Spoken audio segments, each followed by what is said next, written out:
Assalamualaikum warahmatullahi wabarakatuh. Halo pemirsa Banten TV. Senang sekali saya Asep Mulyana dapat berjumpa kembali dalam podcast Banten TV bersama DPRD Provinsi Banten. Nah, pada kesempatan kali ini kita dan saya pribadi akan mencoba membahas tentang salah satu fenomena iklim yang memiliki dampak besar terhadap kehidupan manusia, yaitu El Nino yang memang beberapa minggu terakhir ini sering terjadi dan terjadi di Indonesia, khususnya di Serang ini atau di Provinsi Banten ini. Yang seperti yang telah diprediksi BMKG bahwa puncak El Nino akan berlangsung sampai September 2026 mendatang. Dan saat ini di beberapa daerah di Banten sudah mengalami kekeringan. Dan untuk membahas lebih lanjut apa yang perlu dilakukan pemerintah khususnya Provinsi Banten, kita sudah kehadiran anggota Komisi 4 DPRD Provinsi Banten sekaligus Ketua Fraksi PKS, yaitu Bapak Gembong R. Sumedi. Halo Bapak, selamat datang. Ya, selamat datang Kang Asep, sehat ya? Alhamdulillah Bapak sehat. Alhamdulillah. Bapak bagaimana kabarnya? Alhamdulillah. Sehat Kalau ya. nggak sehat saya nggak kesini. Ya agak Betul. flu-flu dikit lah. Oke Bapak. Nah bagaimana Bapak kegiatan Bapak sehari ini? Ya hari ini tadi saya menerima aspirasi dari kelompok masyarakat ya pemuda gitu, dan ada dua kelompok masyarakat tadi yang ketemu. Jadi fraksi ya biasalah. Iya. Kita setiap Selasa ini mengadakan hari aspirasi dan alhamdulillah hampir setiap pekan kita di fraksi PKS ini selalu kehadiran masyarakat untuk menyampaikan aspirasinya. Oke, berarti memang selalu mengadakan aspirasi seperti Ya, itu. ya, rutin kita insya Allah. Oke, nah mungkin bisa sejalan dengan itu ya Bapak, bagaimana Bapak sendiri sebagai DPRD Provinsi Banten melihat kondisi kekeringan yang terjadi di Provinsi Banten di beberapa daerah saat ini? Ya, jadi memang El Nino ini memang sudah diprediksi oleh beberapa ahli dan juga dari badan geofisika dan meteorologi ya. Betul.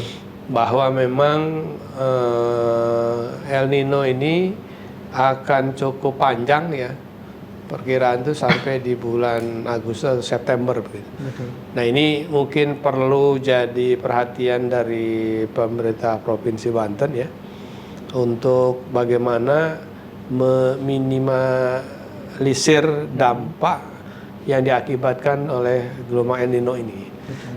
Dan ya kalau kita tahu bahwa di Banten ini kan memang banyak daerah-daerah pertanian ya yang menjadi lumbung padinya di Provinsi Banten, sehingga memang ini pemerintah harus mengantisipasi nih ya, mengantisipasi bagaimana agar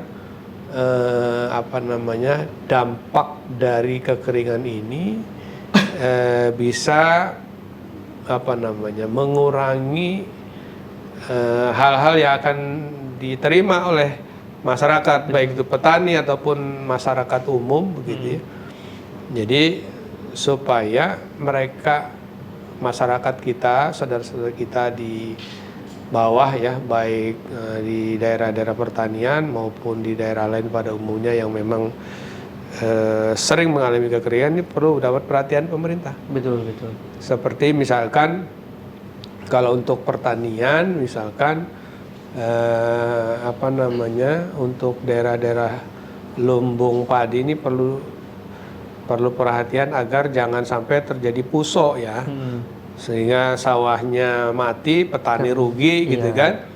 Mungkin perlu diantisipasi sejak dini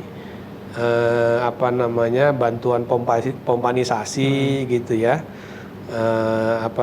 supaya air ini bisa tetap mengalir ke sawah-sawah mereka. Betul. Nah itu yang pertama. Yang kedua, kalaupun sampai akhirnya segala upaya sudah dilakukan, ternyata petani misalkan masih mendapatkan kerugian atau tanamannya puso, ini juga perlu difikirkan asuransi bagi para petani ini minimal ketika nanti sudah musim penghujan lagi mereka tidak kesulitan tuh untuk mencari bibitnya, mencari pupuknya. Ya itu bagi saudara-saudara kita yang petani. Nah terus juga mungkin ada saudara-saudara kita di wilayah utara begitu ya. Ya biasanya langganan tuh di daerah Serang Utara, Tangerang Utara begitu ya. Yang memang mereka itu sulit air begitu ya. Ini juga perlu diantisipasi. Mungkin perlu disiapkan dari sekarang armada-armada bantuan air ya dari PDAM dan sebagainya untuk membantu masyarakat yang kekeringan itu. Betul. Ya minimal untuk hal-hal yang vital lah ya. Iya. Untuk air minum, ya mungkin untuk mandi gitu ya. Mandi juga yang penting ini aja lah. Bisa seger aja badannya kan gitu. Iya, Ini juga perlu dipertimbangkan karena ketika air sungai surut atau irigasi surut biasanya jangankan untuk mandi ya, untuk minum pun mereka mungkin susah. Betul. Nah, ini juga perlu diantisipasi. Iya. Nah, sejalan dengan penjelasan Bapak barusan, kalau misalkan dilihat dari kacamata Bapak sebagai DPRD Provinsi Banten sendiri, bagaimana Bapak melihat yang telah dilakukan Pemprov Banten dalam penanganan El Nino dan atau kekeringan ini? Ya, jadi mungkin dari sisi Provinsi Banten sudah ada ya antisipasi gitu ya, terutama untuk para petani yang mungkin terdampak itu mungkin sudah ada persiapan gitu ya. Ya mudah-mudahan saja ketika nanti memang sampai kejadian seperti itu, ya pemerintah juga nggak gagap lagi gitu, udah tinggal langsung gitu, karena semuanya sudah dipersiapkan. Gitu ya. Ya kita sih berharap mudah-mudahan El Nino-nya ini juga jangan berkepanjangan lah ya. Amin. Ya karena ya kita tahu sendiri kalau itu musim keringnya berkepanjangan akan banyak sekali dampaknya. Betul, Bapak. Kemarin saya baru dari arah Jakarta, kemarin sore itu hujan tuh di daerah Cikande, makanya alhamdulillah nih.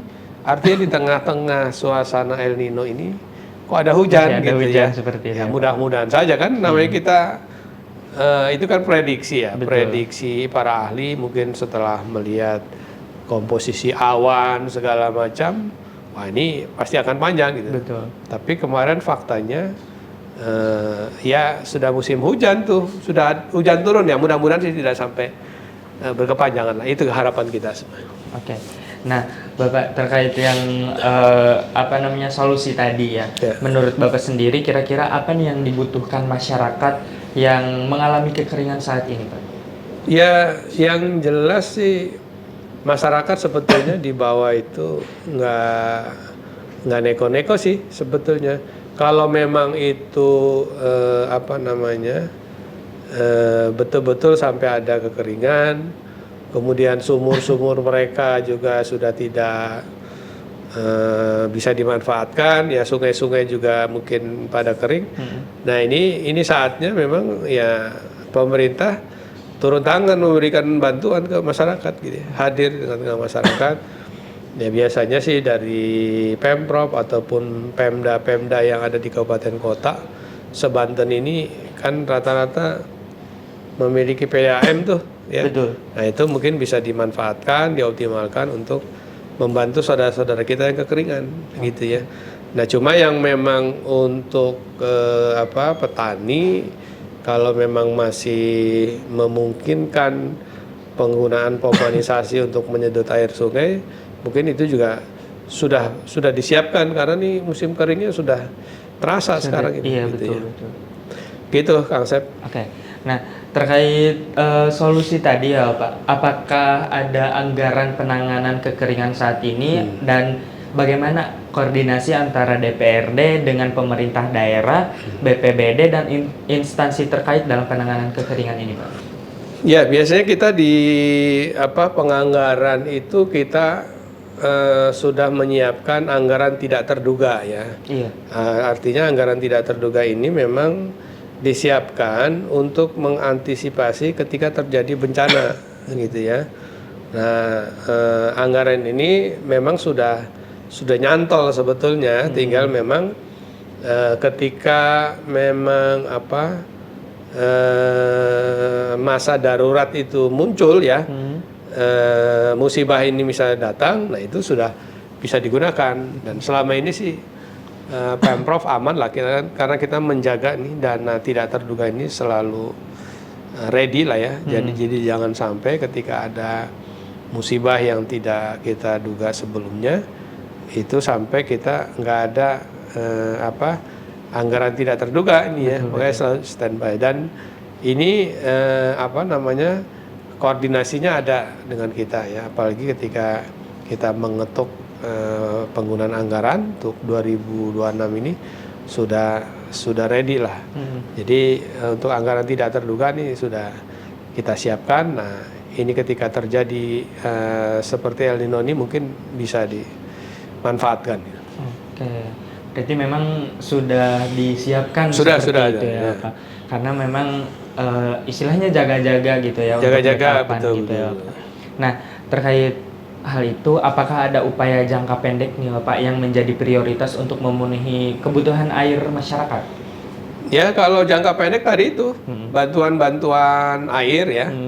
Kan kita biasanya ada tangki-tangki air tuh. Nah, biasanya kita kirim tuh, ya kan? Atas permintaan warga gitu kita kirim berapa truk gitu ya per hari gitu. Jadi memang PDAM ini di saat-saat kekeringan ini memang banyak permintaan dari masyarakat ya untuk memenuhi kebutuhan air mereka. Ya setidak-tidaknya kalaupun mandi bisa dikurangi ya. Kalau namanya minum kan nggak bisa. Betul. Ya itu kebutuhan air minum, kebutuhan pokok gitu ya. Ini harus terpenuhi bagi masyarakat agar ya masyarakat ini jangan sampai mereka merasa ingin hidup saja susah begitu ya. Jadi dengan kita ada pemberian bantuan air mudah-mudahan bisa meringankan beban mereka. Gitu. Betul. Nah, Bapak, biasanya kalau untuk masalah kekeringan ini masyarakat yang daerah pegunungan biasanya ya Kak lebih lebih susah gitu dalam mencari air seperti itu. Nah, kira-kira kalau dari DPRD sendiri pembangunan infrastruktur adakah yang menjadi prioritas dalam pembangunan infrastruktur air seperti misalkan irigasi mungkin atau sumur bor dan lain sebagainya, Pak? Ya, biasanya Dinas PUPR itu setiap tahun ada saja tuh permintaan untuk membangun sumur bor di wilayah-wilayah yang memang sulit air ya. Seperti daerah-daerah pegunungan ya. Kalau di wilayah Kabupaten Serang itu wilayah Ciomas ya, Pabuaran itu kan memang daerah-daerah tinggi itu. Betul. Dan sumurnya juga harus sumur dalam itu di atas 100 meter gitu ya. Dan sepengetahuan saya Dinas PUPR itu sudah menganggarkan ya untuk pembangunan sumur dalam tadi itu ya. Meskipun memang ya tidak banyak ya, kayak setahun ini aja sekitar 4 atau 5 titik begitu ya. Dan itu tersebar di Lebak, Pandeglang, Kabupaten Serang gitu ya. Betul. Nah, ini untuk mengantisipasi itu. Itu sudah disiapkan. Oke. Kebetulan nih Bapak, kalau saya pribadi memang daerah dari pegunungan nih. Di Jadi mana? biasanya kalau misalkan kekeringan terjadi nih Bapak, kadang kita susah mencari air seperti itu dan memang waktu itu pernah merasakan adanya bantuan dari sumur bor gitu ya.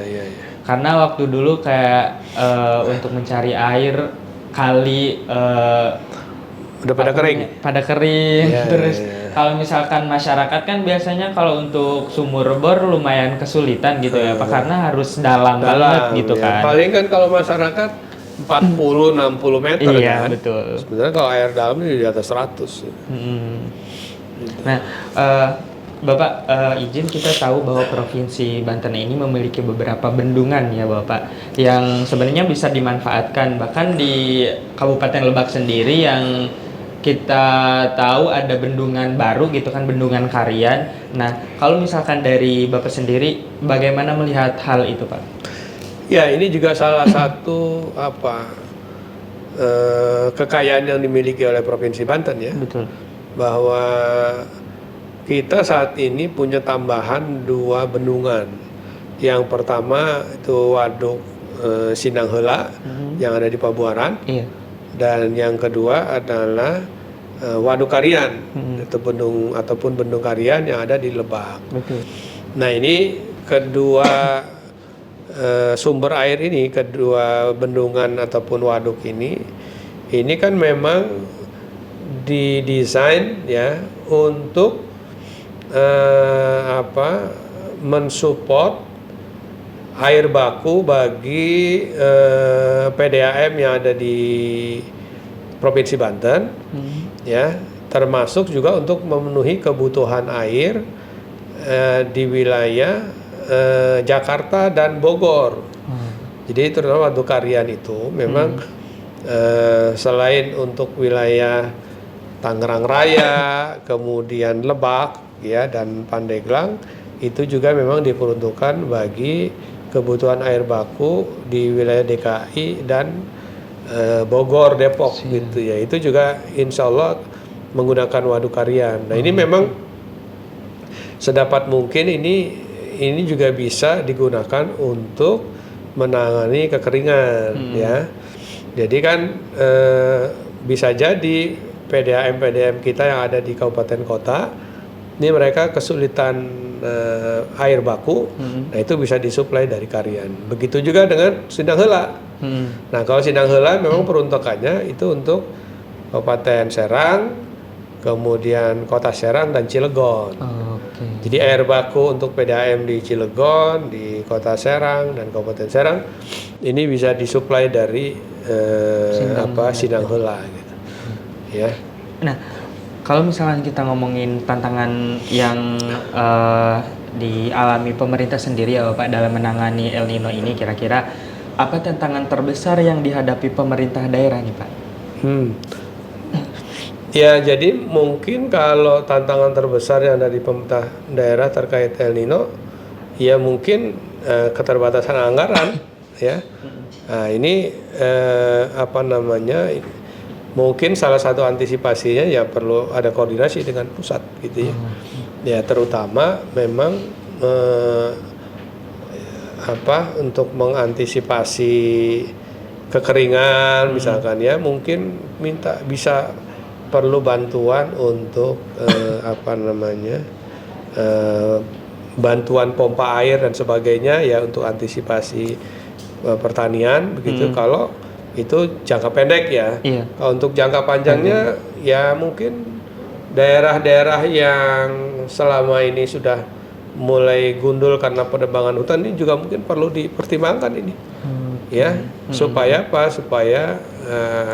dia bisa menahan air lebih lama, dan ya ini juga untuk supaya suplai air sungai ini jangan habis begitu. Betul. Itu ya. Nah, kalau dari Bapak sendiri nih Pak, bagaimana masyarakat dapat berperan dalam mengurangi dampak kekeringan ini Pak? Ya, masyarakat untuk bisa mengurangi dampak kekeringan ini salah satunya ya reboisasi, nanam pohon. Jadi jangan sampai ada lahan-lahan kosong di wilayahnya yang dianggurkan begitu. Sedapat mungkin tanam pohon. Ya, jadi dia bisa memberikan kesegaran dan juga bisa menahan air. Iya, betul. Setuju. Ya? Sangat-sangat setuju Pak. Nah, Bapak terakhir boleh disampaikan ke pemirsa Banten TV pesan Bapak kepada masyarakat yang saat ini mungkin ada beberapa masyarakat yang terdampak kekeringan Bapak. Ya, bagi masyarakat Provinsi Banten yang saat ini mungkin mulai terdampak ya dengan adanya gelombang El Nino yang melanda Indonesia ini, mungkin yang pertama ya kita bersabarlah atas musibah ini, karena ini adalah musibah tahunan ya El Nino ini. Mudah-mudahan kita berdoa pada Allah Subhanahu wa taala agar El Nino ini tidak berkepanjangan. Ya. Dan kalau ada hal-hal yang kesulitan yang dialami terutama untuk memenuhi kebutuhan air dan sebagainya, itu bisa koordinasi dengan aparat setempat, dengan RT, RW gitu ya, koordinasi supaya nanti aparat setempat ini juga bisa segera berkoordinasi dengan tingkat di atasnya begitu. Betul. Ya, agar kita bisa kirim bantuan kepada masyarakat yang terdampak. Itu mungkin ya. Baik, Bapak terima kasih banyak. Ternyata waktu kita sudah habis kerasa, untuk ya pembahasan kita kali ini. Semoga kita kedepannya bisa ngobrol-ngobrol lagi nih ya Bapak. Siap. Dan pemirsa Banten TV, terima kasih banyak sudah menyaksikan podcast kali ini bersama DPRD Provinsi Banten. Dan terus saksikan podcast-podcast selanjutnya bersama saya Asep Mulyana. Pamit undur diri beserta tim. Assalamualaikum warahmatullahi wabarakatuh. Waalaikumsalam warahmatullahi wabarakatuh.